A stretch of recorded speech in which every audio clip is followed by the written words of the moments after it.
Halo guys, ini adalah video kedua dari seri pembahasan review di seri Netflix bernama In the Name of God, A Holy Betrayal. Kalau teman-teman belum lihat yang video sebelumnya, itu kita bahas tentang the pastor atau leadernya.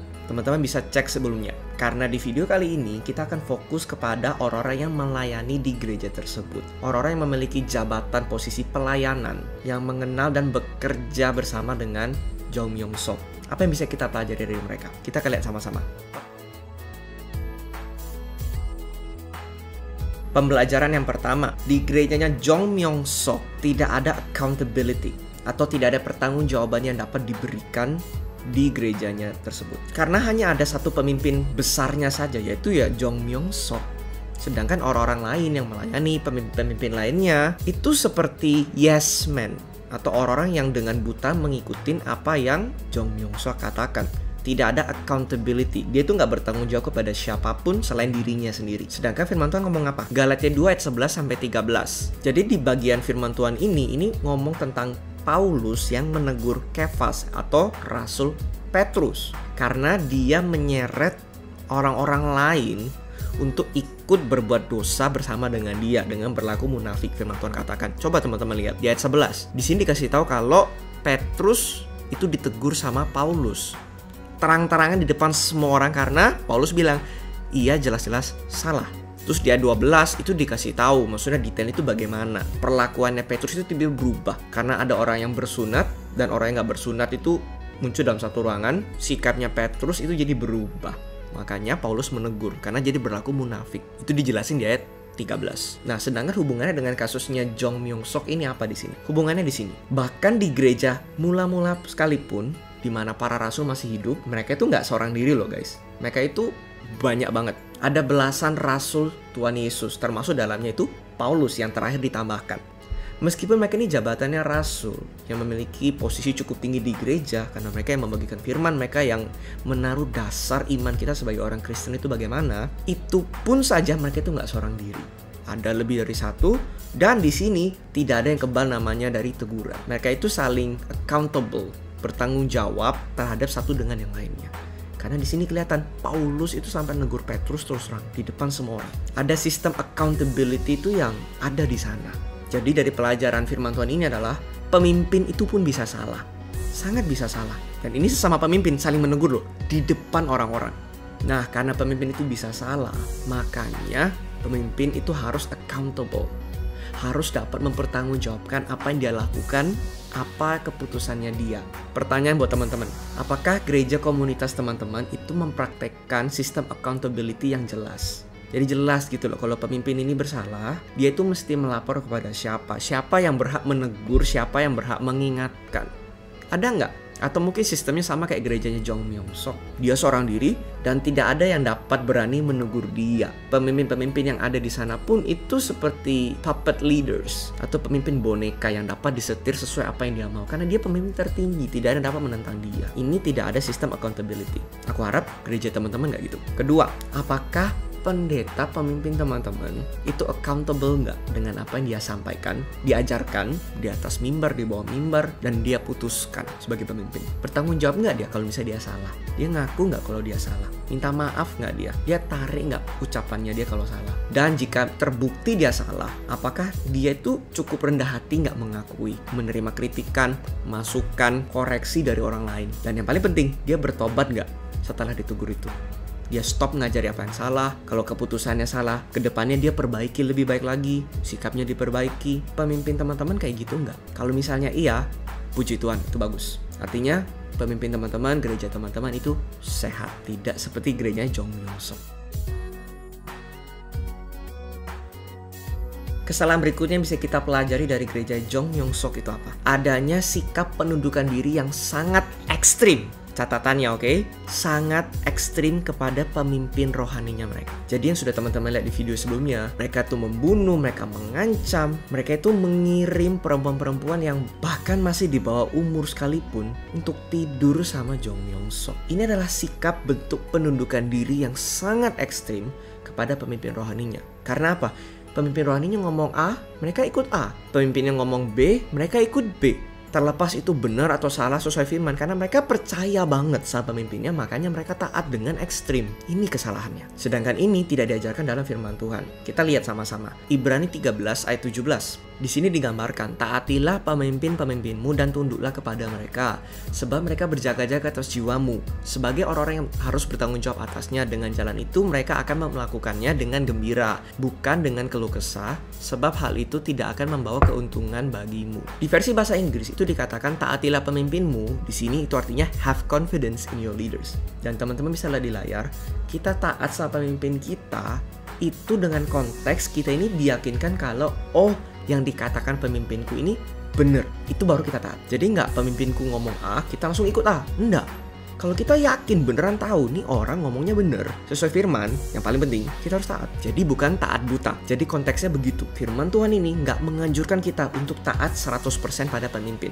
Kita hanya taat ketika mereka mengatakan apa yang benar kepada kita. Tentunya benar sesuai firman Tuhan. Kalau sampai mereka mengatakan sesuatu yang bertentangan dengan firman, justru kita nggak boleh ikut. Kenapa? Karena firman Tuhan lain ngomong gini. Coba cek. 1 Yohanes 2 ayat 5. Tetapi barang siapa menuruti firman-Nya, di dalam orang itu sungguh sudah sempurna kasih Allah. Dengan itulah kita ketahui bahwa kita ada dalam Dia. Jadi kita tahu bahwa kita ini berada dalam Tuhan Yesus ketika kita menuruti firman-Nya. Bukan ketika kita ini nurut sama pemimpin kita. Enggak.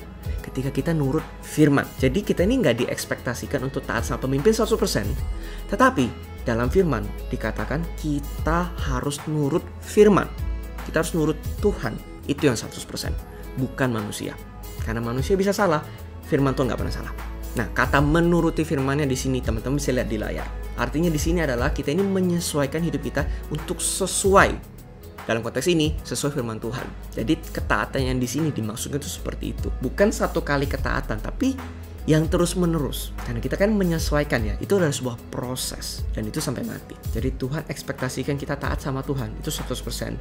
Kita menyesuaikan hidup kita sesuai firman Tuhan. Tapi mungkin ada teman-teman yang berkata, loh, bukannya ada firman Tuhan ngomong di Kolose 3:23. Kita coba cek sama-sama. Apapun juga yang kamu perbuatlah dengan segenap hatimu seperti untuk Tuhan dan bukan untuk manusia.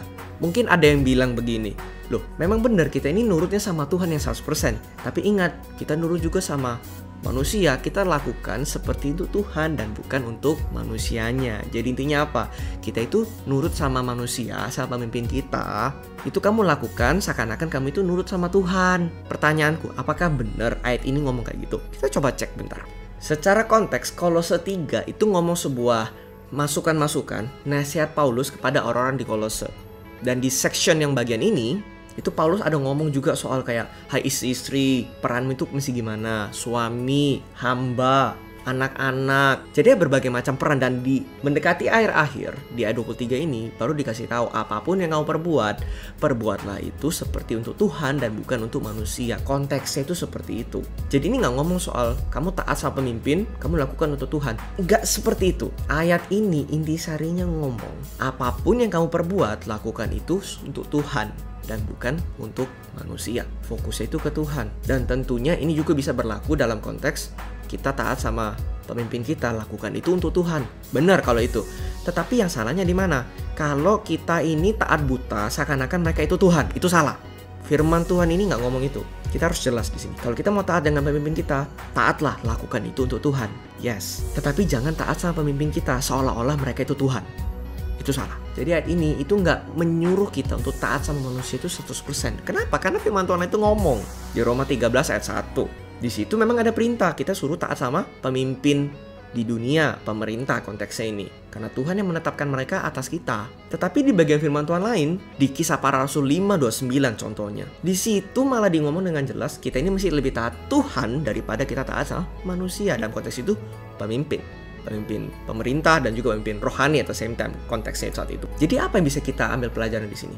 Ada waktunya kita nurut sama pemimpin kita, tapi ada masanya kita harus menentang pemimpin kita jika itu salah. Karena itu yang firman Tuhan katakan di Kisah Para Rasul 5 konteksnya. Ketika firman Tuhan itu bertentangan dengan apa yang pemimpin kita sampaikan, kita harus memilih firman Tuhan di atas pemimpin kita. That's it. Tetapi selama tidak bertentangan dengan firman Tuhan, kita harus belajar tunduk, belajar taat. Bukan taat buta, tapi kita diyakinkan kalau yang pemimpin kita sampaikan ini benar, aku mau ikut. Itu intisarinya. Pertanyaan untuk teman-teman, apakah gereja komunitas teman-teman memaksa teman-teman untuk taat sama pemimpin kalian sama kayak kalian taat sama Tuhan? Artinya apa? Taat 100%, tidak boleh ada yang menentang perkataannya, keputusannya, nilai-nilainya nggak boleh ada yang menentang.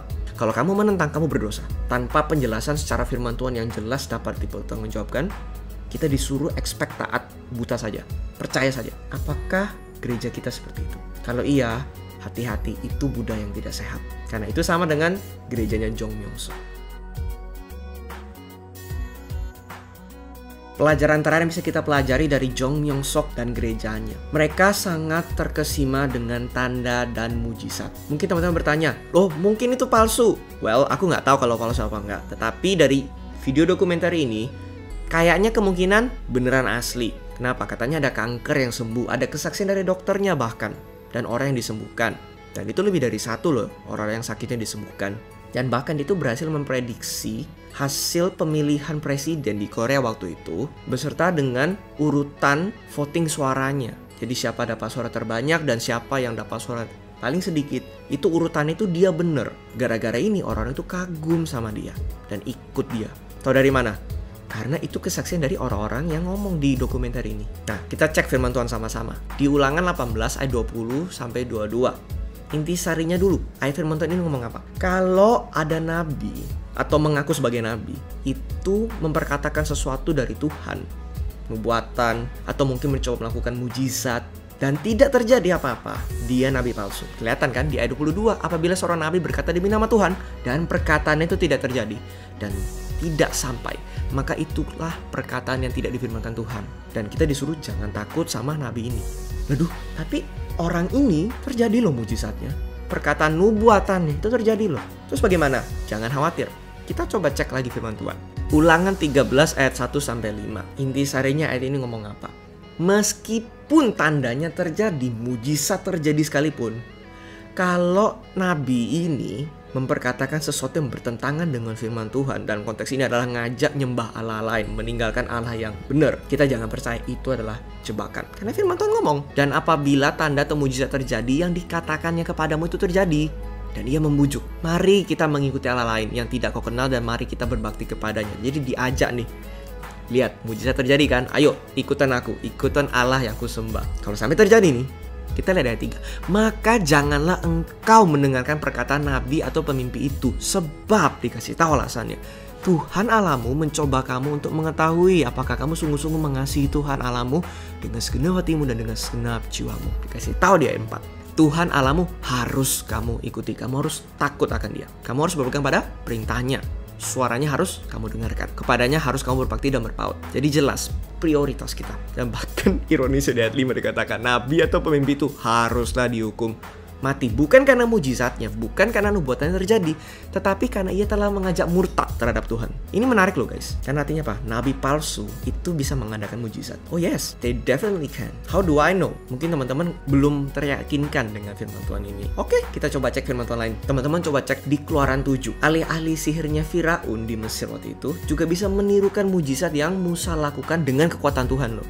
Ini bukan kekuatan Tuhan, kekuatan ilmu gelap, sihir, dan segala macam. Terjadi mujizat yang sama. Dan juga di Perjanjian Baru, di Markus 13. Teman-teman bisa lihat, Yesus sendiri memperingatkan kita. Sebab Mesias-Mesias palsu dan nabi-nabi palsu akan muncul, dan mereka akan mengadakan tanda-tanda dan mujizat-mujizat. Yesus sendiri mengafirmasi kalau nabi palsu, guru palsu, mereka akan mengadakan tanda dan mujizat. Dan dengan maksud apa? Sekiranya mungkin menyesatkan orang-orang pilihan. Ayat 23, hati-hatilah kamu, aku sudah terlebih dahulu mengatakan semuanya ini kepada kamu. Yesus mengafirmasi kalau nabi-nabi palsu, guru-guru palsu dapat mengadakan mujizat. Jadi jika kita ini menaruh percaya kita simply karena orang dapat melakukan mujizat, orang sembuh, orang mati bangkit, hanya karena itu saja kita percaya dan kita ikut dengan buta tanpa mempertanyakan apapun yang salah di dalam firman Tuhan dengan kelakuan orang ini, kita salah dari firman Tuhan yang kita baca. Karena Yesus sudah memperingatkan, hey, mesti mujizat terjadi, mereka ini nabi palsu, guru palsu, jangan kamu percaya. Kenapa? Karena aku sudah kasih tahu kamu di jauh-jauh hari,